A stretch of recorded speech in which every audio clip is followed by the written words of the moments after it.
क्या आप जानते हैं कि एक छोटा सा विचार पूरी दुनिया को कैसे बदल सकता है? व्यापार, तकनीक और हम सब, यही है वैश्वीकरण की असली कहानी। एक कॉन्सेप्ट है व्हाइट ग्लोब का, और व्हाइट ग्लोब के कॉन्सेप्ट का नाम मैं यहाँ पे क्यों ले रही हूँ, क्योंकि इस ग्लोबलाइजेशन के एज में ना वर्ल्ड हमारा कुछ ऐसे ही हो गया। व्हाइट ग्लोब मतलब आउटर लाइंस तो है, पर जो अंदर की बॉर्डर लाइंस है ना, उनकी कोई कैजुअल वैल्यू नहीं रहेगी। फॉर्मल लीगल वैल्यू तो है, लेकिन बने क्यों थे बॉर्डर लाइन? बॉर्डर लाइंस इसलिए बने थे कि आपके देश के जो लोग हैं, आपके देश के जो फाइनेंसेस हैं, ट्रेड हैं, सर्विसेज हैं, वो आपके बॉर्डर लाइन के अंदर ही रहेंगी। पर ग्लोबलाइजेशन के एज में इन सब चीज़ों का फ्लो हो रहा है। वर्ल्ड एक दूसरे से इंटरकनेक्ट और इंटरडिपेंडेंट हो गए एक दूसरे पे। और फ्लो किन चीज़ों का होता है? मेनली 4 चीज़ों का ग्लोबलाइजेशन फ्लो होता है। और उन 4 चीज़ों का किनका? पीपल। सबसे पहले तो लोगों का फ्लो। लोग यहाँ से वहाँ जो आते हैं ना, वो भी ग्लोबलाइजेशन में एक बहुत बड़ा रोल प्ले करते हैं। अगर जैसे यहाँ का कोई है तो हम बोलते हैं कि अपने फाइनेंसेस के लिए, जॉब के लिए या फिर एजुकेशन के लिए वो कहीं और शिफ्ट होगा, अब्रॉड या फिर कहीं और चला गया, तो वो भी ग्लोबलाइजेशन का एक पार्ट है। सेकेंड पार्ट क्या है? सर्विसेज। अब जा क्यों रहे हैं लोग? सब कोई तो पढ़ने नहीं जाता ना, कुछ लोग वहाँ पे सेवाएं देने जाते हैं, कुछ काम करने जाते हैं, कुछ यहीं पे बैठ के दूसरे कंट्रीज के लिए, फॉरेन कंट्रीज के लिए काम करते हैं। तो फ्लो ऑफ सर्विसेज भी ग्लोबलाइजेशन के अंदर आता है। तीसरा क्या है? Flow of trade and goods. अब होती क्यों ये सारी चीजें? सर्विसेज दे रहे हैं तो उनमें कुछ चीजें प्रोवाइड कर रहे होंगे ना, तभी तो फ्लो हो रहा है। तो उन गुड्स के फ्लो को भी कहते हैं ग्लोबलाइजेशन। और फोर्थ और most important, flow of ideas. Globalization जब शुरू हुआ था ना, तो सबसे प्रायर, सबसे फॉर्मर चीज यही थी, आइडियाज का फ्लो। जब ग्लोबलाइजेशन शुरू हुआ तभी सबसे पहले आइडियाज से ही शुरू हुआ। बहुत बिगिनिंग में, जब मतलब आज हम टेक्नोलॉजी के एज में हैं, तो आइडियाज बहुत इजीली फ्लो करते हैं, पर in the very beginning ideas के फ्लो से ग्लोबलाइजेशन शुरू हुआ। और आइडियाज किससे फ्लो हुई, ये हम नेक्स्ट स्लाइड्स में पढ़ेंगे, प्रिंटिंग प्रेस की वजह से। लेकिन आगे अभी देखो क्या है। तो हमारी बुक में ग्लोबलाइजेशन को समझने के लिए 3 स्टोरी दी हैं। पहली स्टोरी जनार्दन की है, देखो। चलता हूँ माँ। ठीक है Janardan. Hello, thank you for calling customer support. My name is John, how can I help you today? अब जनार्दन, जिसका इंडिया में रहता है, उसका नाम, इंडियन नेम जनार्दन है। वो एक कॉल सेंटर में काम करता है, और कॉल सेंटर के अंदर एंटर करते ही उसका नाम क्या हो जाता है? जॉन। वो जनार्दन से जॉन हो जाता है। उसका इंडियन एक्सेंट अमेरिकन एक्सेंट में चेंज हो जाता है, और वो फ्लुएंट इंग्लिश में बात करने लगता है। किनसे? अमेरिकन से। मतलब वो है इंडिया में, पर उसकी सर्विसेज किसके लिए फ्लो कर रही हैं? अब्रॉड बैठे, कहीं बहुत दूर बैठे लोगों के लिए। तो ये जो फ्लो ऑफ सर्विसेज है ना, ये ग्लोबलाइजेशन का एक एग्जाम्पल है जो हमने इस स्टोरी के थ्रू समझा। अब सेकंड स्टोरी है रामधारी की, चलो देखते हैं। रामधारी एक सही उपहार तलाश रहे हैं। उन्हें एक साइकिल मिली जो भारत में बिकती है, लेकिन चीन में बनी है। ये सस्ती और अच्छी गुणवत्ता वाली है। पिछले साल उन्होंने उसे एक अमेरिकी बारबी खरीदी। अब देखो रामधारी के, मैंने सेकंड क्या बताया था? फ्लो किसका होता है? गुड्स का। तो रामधारी जो जाता है अपनी बेटी के लिए बर्थडे प्रेजेंट लेने की, कोई सामान ले लूंगा, उसके बजट में नहीं होती हैं मेड इन इंडिया या फिर यहाँ की बनी चीजें, तो वो मेड इन चाइना एक साइकिल लेता है अपनी बेटी के लिए। और पिछले साल बर्थडे पे भी हमने जैसे कि वीडियो में देखा कि वो यूएस मेड एक डॉल देता है अपनी बेटी को। तो ग्लोबलाइजेशन की वजह से ना गुड्स का जो फ्लो हो रहा है वो लोगों को इजीली एक्सेसिबल हो रहे हैं। ये ग्लोबलाइजेशन का भी एक बहुत बड़ा एग्जाम्पल है। सेकेंड स्टोरी से हमने ग्लोबलाइजेशन में फ्लो ऑफ गुड्स को देखा। अब थर्ड स्टोरी जो सबसे ज्यादा इंपॉर्टेंट है और जो सबसे इंपॉर्टेंट फ्लो होता है ग्लोबलाइजेशन के अंदर, उसको रिप्रेजेंट करता है सारिका की स्टोरी। चलो देखते हैं। सारिका अपने परिवार में पहली पीढ़ी की शिक्षित है। कॉलेज में वो अव्वल साबित हुई। अब उसे नौकरी का अवसर मिला है। परिवार की महिलाएं ये सोच भी नहीं सकती थीं। जैसे मैंने पहले भी बताया कि सबसे इंपॉर्टेंट एस्पेक्ट और सबसे अर्ली एस्पेक्ट किसका था ग्लोबलाइजेशन के अंदर? आइडियाज के फ्लो का। और सारिका की स्टोरी से हम समझते हैं वो ऐसी जगह पे रहती जहाँ पे वुमेन के लिए फाइनेंस इकट्ठा करना या फिर एजुकेशन भी बहुत बड़ी बात होती है।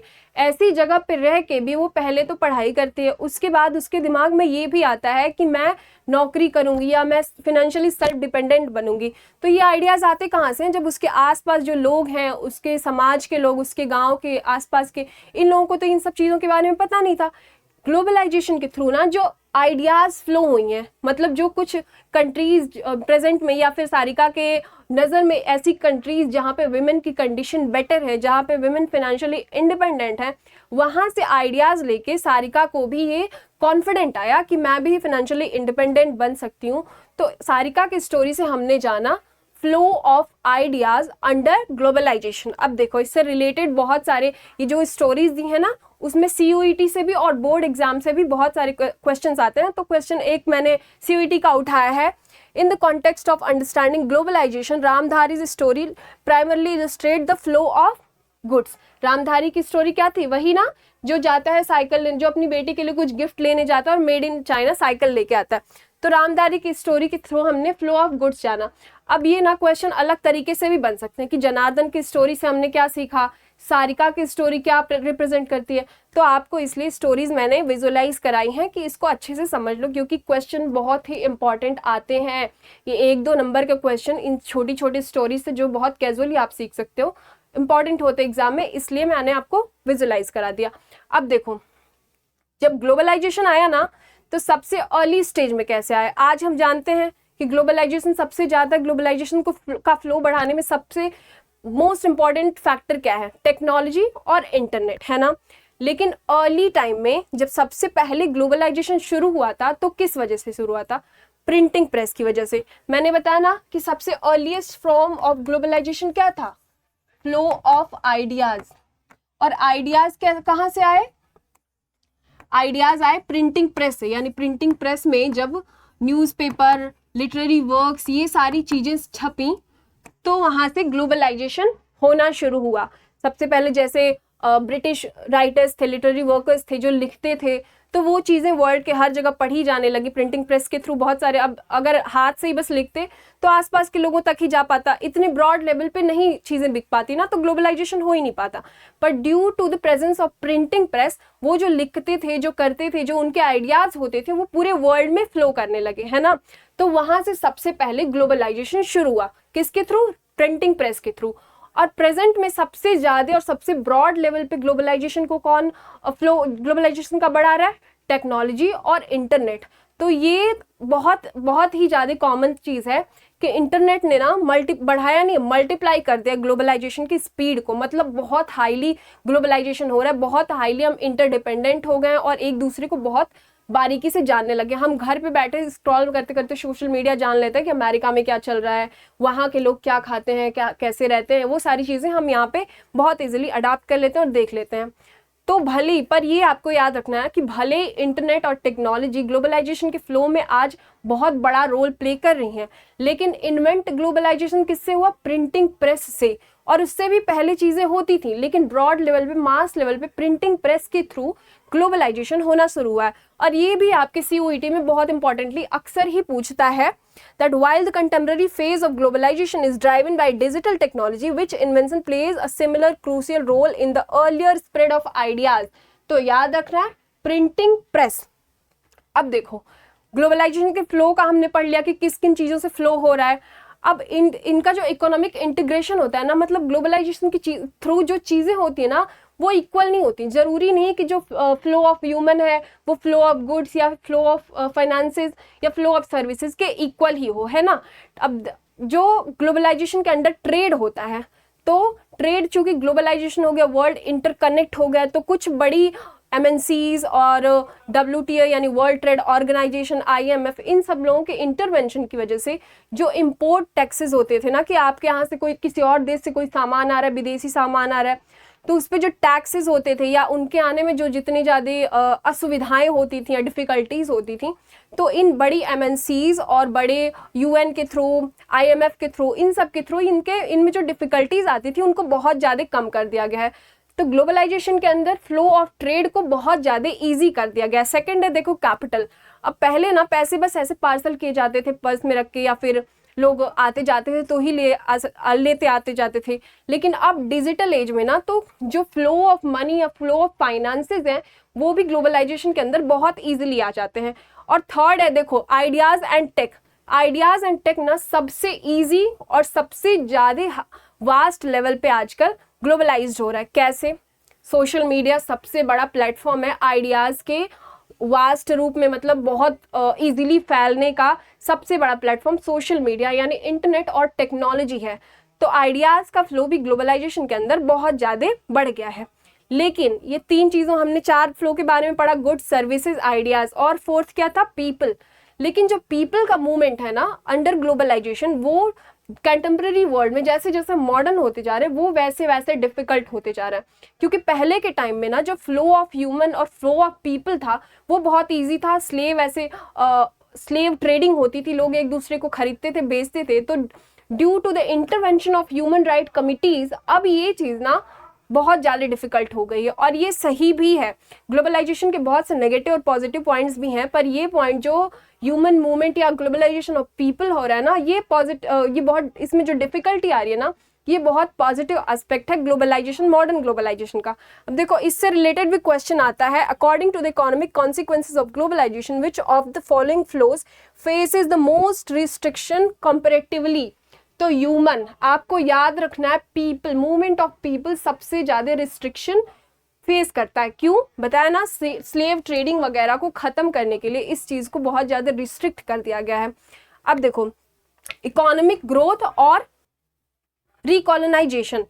अब ग्लोबलाइजेशन हमने जाना कि इसके पॉजिटिव एस्पेक्ट भी हैं, नेगेटिव एस्पेक्ट भी हैं, लेकिन कुछ क्रिटिक्स ना इसको रिकॉलोनाइजेशन कहते हैं। क्यों बताती हूँ। ग्लोबलाइजेशन के अंडर क्या होता है, flow of ideas, flow of finances, flow of trade, services, people, है ना। तो जो सर्विसेज हो रही हैं, कॉलोनियल पीरियड में क्या होता था, ये सारी चीजें तो कॉलोनियल एज में भी होती थी, लोग इधर से उधर आते जाते थे, फाइनेंसेस इधर से उधर आते जाते थे, लेकिन उसको कॉलोनाइजेशन इसलिए बोला गया क्योंकि उसमें चीजें फोर्स्ड होती थी, जबरदस्ती करी जाती थी कॉलोनाइजेशन में, है ना। लेकिन ग्लोबलाइजेशन में ऐसे तो चीजें होती नहीं, फोर्स तो है नहीं, देशों के पास अपने खुद के राइट्स है कि आप चाहें तो ग्लोबलाइजेशन में पार्टिसिपेट करें, चाहे तो ना करें। स्टिल इसको कुछ क्रिटिक्स ने रीकॉलोनाइजेशन यानी फिर से पुनः उपनिवेशवाद की संज्ञा क्यों दी है, क्योंकि कुछ डेवलप्ड कंट्रीज डेवलपिंग कंट्रीज को फोर्स करती हैं कि आप हमारे साथ ट्रेड करो, आप ग्लोबलाइजेशन में बढ़ चढ़ के भाग लो। मतलब भले ही आपके पास सस्ता माल है, उसे आप सस्ते में बना सकते हो, लेकिन आप उस सस्ता माल सस्ते में बना के हमें सस्ते में बेच दो, अपने देश में मत बेचो, अपने देश में हमारा महंगा वाला माल बेचो। ये तो वही बात हो गई ना कि डेवलप्ड कंट्रीज ना इससे और ज्यादा अमीर होते जा रहे हैं, और जो डेवलपिंग कंट्रीज है उनकी सिचुएशन या तो स्टेबल हो गई या तो और डाउनग्रेड होते जा रही है। तो ग्लोबलाइजेशन का सबसे बड़ा नेगेटिव पॉइंट यही है कि अमीर और अमीर होते जा रहा है और गरीब होते जा रहा है।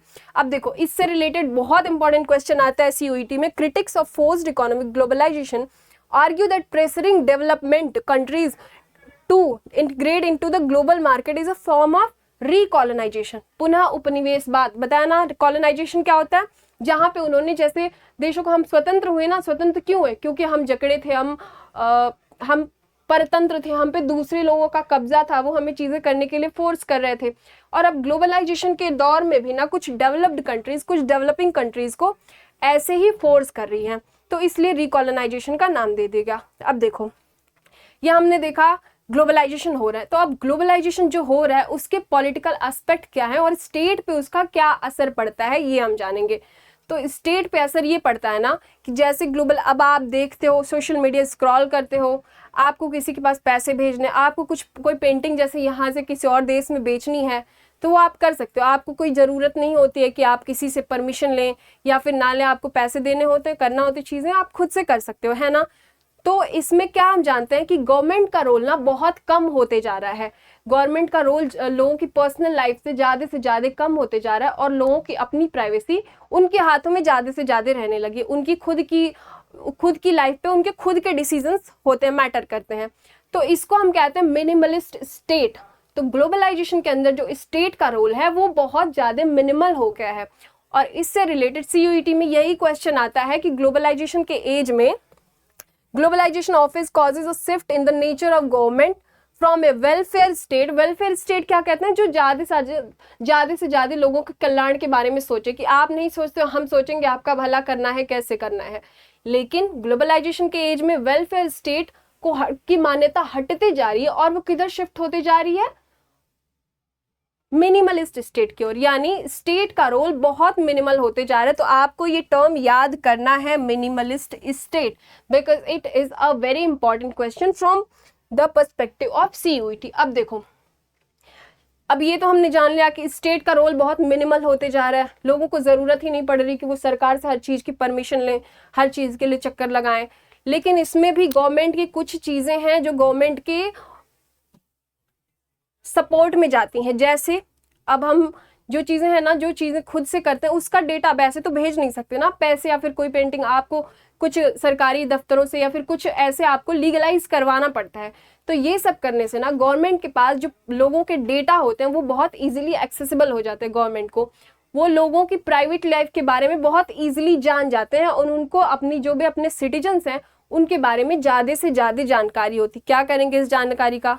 तो इस जानकारी का फ़ायदा ये होता है कि अब उनका वेलफेयर कैसे करना है। मिनिमल, हमारा रोल मिनिमल है, लेकिन हमारा रोल जो है through the point, I am saying through the point of government, कि हमारा रोल हो तो गया है मिनिमल, लेकिन उस मिनिमल रोल को भी कैसे बहुत अच्छी तरह से निभाया जाए ये ये गवर्नमेंट को पता लग जाता है। कैसे? क्योंकि उन्हें अपने सिटीजन्स के बारे में टेक्नोलॉजी के एज में ज़्यादा से ज़्यादा चीज़ें पता चल जाती हैं। तो उन्हें पता है कि किसको क्या ज़रूरत है, क्या पॉलिसीज़ हमें बनानी चाहिए, क्या पॉलिसीज़ कहाँ पे एनफोर्स करनी चाहिए, ये सारी चीज़ें गवर्नमेंट को पता चल जाती हैं।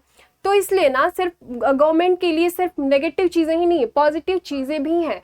अब COET रिलेटेड क्वेश्चन इसमें ये है, while MNCs limit some state powers, how does globalization simultaneously increases the state's administrative capability? तो by providing technology to gather information about citizens, यानी टेक्नोलॉजी हेल्प करती है। जहाँ टेक्नोलॉजी स्टेट के रोल को और ग्लोबलाइजेशन स्टेट के रोल को मिनिमल करता है, वहाँ पे ये गवर्नमेंट को ये अथॉरिटी भी देता है। ये एक पॉजिटिव एस्पेक्ट है गवर्नमेंट के लिए कि वो लोगों के बारे में ज़्यादा से ज़्यादा इन्फॉर्मेशन इकट्ठा कर लेता है। अब देखो, ग्लोबलाइजेशन के बारे में हमने जान लिया होता क्या है, स्टेट को इससे क्या फ़ायदा नुकसान है ये हमने जान लिया। अब जो कल्चरल एस्पेक्ट है ग्लोबलाइजेशन का, तो लोगों का मानना है, जो क्रिटिक्स है ग्लोबलाइजेशन के, उनका मानना है ना कि ग्लोबलाइजेशन की वजह से कल्चरल होमोजेनाइजेशन हो रहा है। अब होमोजेनाइजेशन क्या होता है? मतलब एक तरह की हर जगह लोग सेम होते जा रहे हैं। जैसे अमेरिका में भी बैठे लोग ये पैंट शर्ट पहन रहे हैं, इंडिया में भी लोग पैंट शर्ट ही पहन रहे हैं, वहाँ पे लोग पिज़्ज़ा बर्गर खा रहे हैं, यहाँ पे भी वही चीज़ें खाती जा रही। तो कहीं ना कहीं लोग अपनी कल्चरल आइडेंटिटी को भूलते जा रहे हैं और सब लोग एक जैसे होते जा रहे हैं। लेकिन क्या ये सही है? क्या ये पॉइंट ऑफ व्यू ग्लोबलाइजेशन के रिगार्डिंग सही है? नहीं। क्यों? हम जानेंगे आगे। देखो, COET क्वेश्चन इस पे ये है, the term McDonaldisation of the world refers to which specific culture consequence of globalisation. ये जो कल्चरल होमोजेनाइजेशन है ना, उसको मैकडोनाल्डाइजेशन ऑफ वर्ल्ड कहते हैं। मैकडोनल्ड सुना होगा आपने ना, एक रेस्टोरेंट का चेन है, तो वहाँ पे जो चीज़ें जैसे पिज़्ज़ा बर्गर, मैंने एग्जांपल दिया ना, तो पूरा वर्ल्ड में ये चीज़ बहुत फेमस हो गई, पिज़्ज़ा बर्गर ही खाएंगे, पिज़्ज़ा बर्गर ही खाएंगे, इसको कल्चरल होमोजेनाइजेशन का नाम देना है। तो इससे रिलेटेड ये क्वेश्चन, मैकडोनाल्डाइजेशन एक एक्चुअल टर्म है जो आपकी बुक में दिया है और उससे रिलेटेड क्वेश्चन भी आता है which you have to remember. देखो, लेकिन जो कुछ सपोर्टर्स हैं वो बोलते हैं कि कल्चरल होमोजेनाइजेशन नहीं, कल्चरल हेट्रोजेनाइजेशन होता है। अब हेट्रोजेनाइजेशन क्या होता है?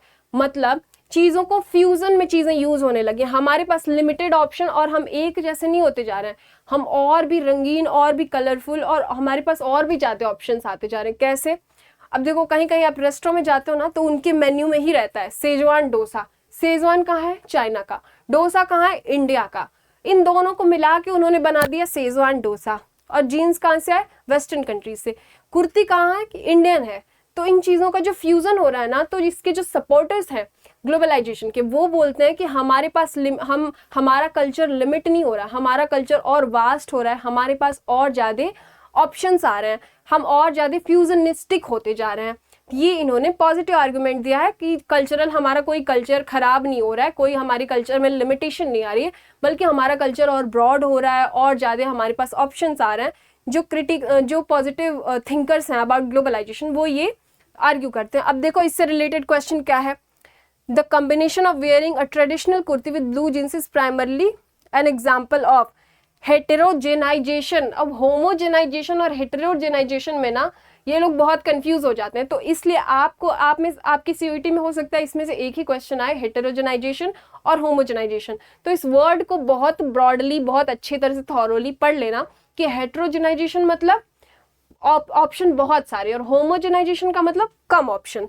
तो ये क्वेश्चन भी आता है सीयूईटी में। और देखो, अब इंडिया में हम ग्लोबलाइजेशन पढ़ रहे हैं। अब इंडिया का पीओवी क्या है ग्लोबलाइजेशन के अंतर्गत? इंडिया में ग्लोबलाइजेशन कहाँ से शुरू हुआ, कैसे चल रहा है, क्या चीज़ें हुई, क्या नहीं चीज़ें, इसके बारे में थोड़ा सा ब्रीफ में जान लेते हैं। तो इंडिया का सबसे पहले, इंडिया में ग्लोबलाइजेशन कहाँ से शुरू हुआ? ब्रिटिशर्स के आने से। मतलब ब्रॉड ग्लोबलाइजेशन ये नहीं कि पहले नहीं था, पहले भी लोग एक दूसरे से इंटरकनेक्ट हो रहे थे, व्यापार हो रहे थे छोटे छोटे लेवल पे, लेकिन after colonial period, during colonial period जो ग्लोबलाइजेशन है ना वो बहुत ब्रॉड लेवल पे होने लगा। ये और ब्रॉड लेवल पे कैसे होने लगा? यहाँ से रॉ मटेरियल्स उठाते थे जो भी कंट्रीज जिन्होंने हमें कॉलोनलाइज किया था, पोर्तुगीज, ब्रिटिशर्स, फ्रेंच, ये लोग यहाँ से रॉ मटेरियल निकालते थे, फिर अपने देश में जाके उसके फिनिश्ड गुड्स तैयार करते थे, है ना, सामान बना लेते थे। उसके बाद अपने देश में तो नॉर्मल रेट्स पे बेचते थे और बेचते ही नहीं थे, या तो उसके बाद वापस इंडिया में लाके उसे हायर रेट्स पे बेचते थे, है ना। तो यहाँ से सामान गया, ग्लोबलाइजेशन का एक फ्लो है ना, यहाँ से सामान जाना, फिर यहाँ पे सामान बनना, फिर यहाँ से वापस आना। पर यहाँ पे गया 2 रुपए में और आया तो हमने खरीदा 20 रुपए में। ग्लोबलाइजेशन का अर्ली और सबसे वास्ट फ्लो यहीं से शुरू हुआ इंडिया में। पर इंडिया की कंडीशन इस दौरान ना, इस ग्लोबलाइजेशन के टाइम में बहुत ज़्यादा ख़राब थी, क्योंकि हम इतने सस्ते रॉ मटेरियल्स आपको दे रहे हैं, आप अपने मार्केट में उसका फिनिश्ड गुड बना रहे हैं और हमारे यहाँ इतना महंगा फिर से वापस बेच दे रहे हो। मतलब हम खुद का रॉ मटेरियल खुद यूज़ भी नहीं कर पा रहे हैं, ग्लोबलाइजेशन में ज़बरदस्ती लपेटे भी जा रहे हैं और फिर हम ठगा भी रहे हैं, एक्स्ट्रा मनी देके हमें खरीदनी भी पड़ रही है। तो जो सबसे अर्ली एक्सपीरियंस है ना इंडिया का ग्लोबलाइजेशन में, वो बहुत बेटर है, that is not very sweet, है ना। अब देखो, इससे रिलेटेड सीयूईटी बेस्ड क्वेश्चन है, during the colonial period India's primarily role in global economy was established as a supplier of raw materials and market for finished goods. Raw material हम provide करते थे और फिनिश्ड जो material होता था, वो सामान होता था, वो हम खरीदते थे, उसे कंज्यूम करते थे। ये इंडिया का सबसे बड़ा रोल होता था अर्ली पीरियड में ग्लोबलाइजेशन के, ठीक है। अब देखो, पहला फेज हमने पढ़ लिया कि ग्लोबलाइजेशन शुरू कहाँ से। अब पोस्ट इंडिपेंडेंट में क्या हुआ, मतलब भारत जब आज़ाद हो गया तो क्या हमारी चीज़ें नहीं, तो हमारे यहाँ ग्लोबलाइजेशन की क्या रोल रहा, कैसे ग्लोबलाइजेशन हुआ। तो इंडिपेंडेंस के बाद ना हमारे लीडर्स को पता चल गया था कि हम बहुत ठगे गए, हमारे यहाँ से रॉ मटेरियल गया है, फिनिश्ड गुड आके हम और भी एक्स्ट्रा पैसे दे के हमने खरीदा है। तो पोस्ट इंडिपेंडेंट ना उन्होंने सबसे पहली चीज़ तो यही बनाई कि जो बाहर की चीज़ें आएंगी उन पे हम बहुत ज़्यादा टैरिफ लगा देंगे, बहुत ज़्यादा टैक्स लगा देंगे। तो इससे क्या होगा कि हमारे देश के जो लोग हैं वो बाहर की चीज़ें खरीदेंगे ही नहीं, तो उनका फ़ायदा नहीं होगा। फ़ायदा जो भी होगा, हमारे यहाँ जो चीज़ें बन रही है वही चीज़ें लोग खरीदेंगे, तो हमारा ही फ़ायदा होगा। तो हाई टैरिफ और हाई टैक्सेस लगा दी। ये पोस्ट इंडिया की सबसे बड़ी स्ट्रैटेजी रही ग्लोबलाइजेशन के संदर्भ में। लेकिन क्या ये फ़ायदेमंद रही या फिर ये नुकसान करी, आगे हम जानेंगे। पर इसमें सीयूईटी बेस्ड क्वेश्चन ये है, immediately following independence, what economic policies approach did India adopt to shield its domestic producers? क्या है? प्रोटेक्शनलिज्म, यानी प्रोटेक्ट करेंगे, बचाएंगे, हम अपने देश की संपत्ति को प्रोटेक्ट करेंगे, बचाएंगे, यानी अपने देश के पैसे अपने देश की ही चीज़ों में लगाएंगे, है ना। ये इंडिया की पॉलिसी रही पोस्ट इंडिपेंडेंट, और it is a very very important question from CUET perspective. और देखो, अब इसके बाद लेकिन जो हमने पोस्ट इंडिपेंडेंट जो अपनी पॉलिसी रखी कि बाहर की चीज़ों पे बहुत ज़्यादा टैरिफ लगा देंगे और जो हमारे इधर की चीज़ें हैं उनको ही हम ज़्यादा से ज़्यादा खरीदेंगे, उनका ही यूज़ करेंगे। इससे हुआ क्या, इससे ग्लोबल मार्केट ना हमारे देश में इन्वेस्ट करना बंद कर दिया और हमारा देश न्यूली इंडिपेंडेंट और डेवलपिंग तो अभी भी है ना। तो बाहर के फंड की हमें ज़रूरत पड़ती थी और पड़ती है, लेकिन ये पॉलिसी अपनाने के बाद, किसका, प्रोटेक्शनलिज्म की पॉलिसी अपनाने के बाद बाहरी देशों ने, ग्लोबल मार्केट ने हमको फंडिंग करना बंद कर दिया। तो इस वजह से 1991 का ग्रेट फाइनेंशियल क्राइसिस आ गया इंडिया में, ठीक है। तो ये ग्रेट फाइनेंशियल क्राइसिस आने के बाद क्या पॉलिसी लगाई गई, liberalization, privatization and globalization. Globalization सबसे इंपॉर्टेंटली कि अब हम ग्लोबलाइजेशन में बढ़ चढ़ के पार्टिसिपेट करेंगे, और ग्लोबलाइजेशन में पार्टिसिपेट करने के लिए क्या, लिबरलाइजेशन, मतलब हमारी जो पॉलिसीज होंगी वो लिबरल होंगी। हम लिबरल का मतलब उदार, सबके लिए खुले रखेंगे अपने मार्केट, और खुद भी हर जगह अपनी चीज़ें इंपोर्ट एक्सपोर्ट करेंगे और इम्पोर्टेशन भी लेंगे। और क्या था, प्राइवेटाइजेशन। प्राइवेटाइजेशन का मतलब होता है वही मिनिमल रोल ऑफ गवर्नमेंट, यानी गवर्नमेंट अपने रोल को सीमित करेगी, प्राइवेट कंपनीज को बढ़ चढ़ के हिस्सा लेने देगी। तो एलपीजी ये इंडिया की पॉलिसी रही आफ्टर 1991। क्यों हुई ये, क्यों पॉलिसी ये इंडिया ने अपनाई? क्योंकि पोस्ट इंडिपेंडेंट जो पॉलिसी थी ना कि हम अपनी चीज़ें अपने खुद ही बनाएंगे, खुद ही खरीदेंगे, बाहर की चीज़ों को हम कोई वैल्यू ही नहीं देंगे, वहाँ की चीज़ों को हम खरीदेंगे ही नहीं। स्वदेशी वाली जो नियति थी, एक्स्ट्रा स्वदेशी मतलब ज़्यादा ही, कोई एकदम से बंद कर दिया गया था बाहर की चीज़ों को। तो इस वजह से बहुत बड़ी इकोनॉमिक क्राइसिस आई 1991 में, जिसके बाद इंडिया ने क्या अडॉप्ट किया, एलपीजी, यानी लिबरलाइजेशन, प्राइवेटाइजेशन और ग्लोबलाइजेशन। अब देखो, अब जो ग्लोबलाइजेशन है ना, इसका हमने इंडियन पर्सपेक्टिव जान लिया, पॉलिटिकल, इकोनॉमिक और कल्चरल फ्लो भी जान लिया। लेकिन अब इसमें ना कुछ आइडियोलॉजीज जो होती हैं, जो हम जानते हैं लेफ्ट विंग है, राइट विंग है, तो इनके कुछ ये दोनों एक दूसरे से क्लैश करते रहते हैं, इनके कभी भी थॉट प्रोसेस मिक्स नहीं होते, मैच नहीं करते। लेकिन ग्लोबलाइजेशन में ना, ग्लोबलाइजेशन के क्रिटिक्स दोनों ही हैं, लेफ्ट भी और राइट भी। लेफ्ट क्यों है? क्योंकि लेफ्ट मानता है globalization is just global capitalism, यानी यहाँ पे ग्लोबलाइजेशन की वजह से सरकार हमारे बारे में कम सोचना शुरू कर दिया है, सरकार का रोल मिनिमल हो गया है। ये लेफ्टिस्ट सोचते हैं ना, लेफ्टिस्ट की ये क्रिटिसिज्म है ग्लोबलाइजेशन को लेके कि इसलिए ग्लोबलाइजेशन अच्छी चीज़ नहीं है, हमारे देश में नहीं होनी चाहिए, हमको ज़्यादा से ज़्यादा अपने ऊपर ही डिपेंड होना चाहिए, इंटरडिपेंडेंस से दूर रहना चाहिए। और राइट विंग का ये सबसे इम्पॉर्टेंट इनका यही आइडिया है कि ग्लोबलाइजेशन की वजह से हमारा जो देश हो रहा है या फिर जो वर्ल्ड है वो ज़्यादा से ज़्यादा कैपिटलिस्ट होते जा रहा है। और राइट विंग क्या है? राइट विंग का ये मानना ना कि जो कल्चरल होमोजेनाइजेशन, ये राइट विंग की मेन आइडियोलॉजी है। वो मानते हैं कि बिकॉज ऑफ ग्लोबलाइजेशन जो हम अपनी खुद की पर्सनल कल्चरल आइडेंटिटी है उसको हम भूलते जा रहे हैं, और पूरा वर्ल्ड लगभग एक रंग में रंगता जा रहा है, कोई यूनिक रह ही नहीं गया, सब ग्लोबलाइजेशन की वजह से सब एक ही जैसे से दिखने लगे। ये राइट विंग की थॉट है ग्लोबलाइजेशन को लेके, दोनों ही ग्लोबलाइजेशन के क्रिटिक्स हैं। अब इससे इंपॉर्टेंट क्वेश्चन देखो, सीयूईटी में आता है, critic who argues that globalization must be opposed primarily because it is a threat to traditional culture and reduces the state sovereign power is voicing a traditional culture. जहां भी आता है ना tradition, culture, ये सारी चीज़ें तो ग्लोबलाइजेशन में हो या कोई भी आप पर्सपेक्टिव से पढ़ रहे हो ना, तो जहाँ भी ट्रेडिशन, कल्चर, ये सारी चीज़ें आ रही हैं तो आपको सीधे राइट विंग पे, राइट पर्सपेक्टिव पे क्लिक कर देना है या फिर टिक कर देना है। अब देखो नेक्स्ट हमने जान ली कि लेफ्ट और राइट के क्या पर्सपेक्टिव हैं, क्या उनकी विचारधारा है ग्लोबलाइजेशन को लेके। और इसमें हमने ग्लोबलाइजेशन के बारे में अब क्या क्या पढ़ा और क्या क्या जाना, तो देखो फ्लो कोर, ग्लोबलाइजेशन का कोर क्या है? फ्लो, क्या flow of ideas, flow of resources, flow of people, flow of services, है ना, फ्लो ऑफ फाइनेंसेस। और क्या है इसका इंडियाज आर्क क्या है? इंडिया का क्या पीओवी रहा है? पहले इंडियाज में ब्रॉड लेवल पे कब ग्लोबलाइजेशन शुरू हुआ? कॉलोनियल पीरियड के दौरान, ठीक है।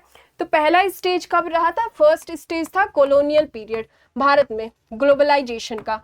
सेकेंड स्टेज क्या था? पोस्ट इंडिपेंडेंस, कि इंडिपेंडेंस के बाद इंडिया का कॉलोनाइजेशन में क्या, कॉलोनाइजेशन को लेके क्या इंडिया का पर्सपेक्टिव रहा और क्या पॉलिसीज रही हैं, है ना। और थर्ड फेज कब था? आफ्टर 1991, द ग्रेट इकोनॉमिक या फाइनेंशियल क्राइसिस के बाद इंडिया का क्या स्टैंड रहा ग्लोबलाइजेशन के बारे में, ये हमने जाना। और पॉलिटिकल शिफ्ट क्या होता है ग्लोबलाइजेशन की वजह से, तो क्या होता है?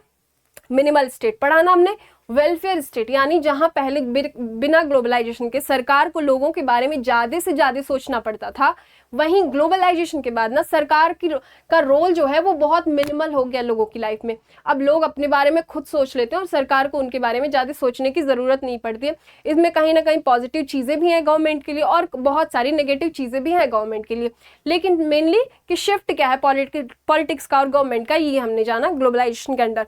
फिर कल्चरल ड्यूअलिटी यानी होमोजेनाइजेशन और हेट्रोजेनाइजेशन, ये हमने पढ़ा कि ऐसा नहीं है कि कल्चर की ग्लोबलाइजेशन की वजह से एक जैसे ही ठीक है कि मैं जीन्स, यहाँ भी लोग जीन्स पहनने लगे, वहाँ भी पहनने लगे हैं, लेकिन वो बस जीन्स और टॉप ही पहन सकते हैं, या फिर वो उनके पास और ऑप्शन है, जीन्स के पास टॉप भी पहन सकते हैं, हमारे पास भी है जीन्स के पास टॉप भी पहन सकते हैं, कुर्ते भी पहन सकते हैं।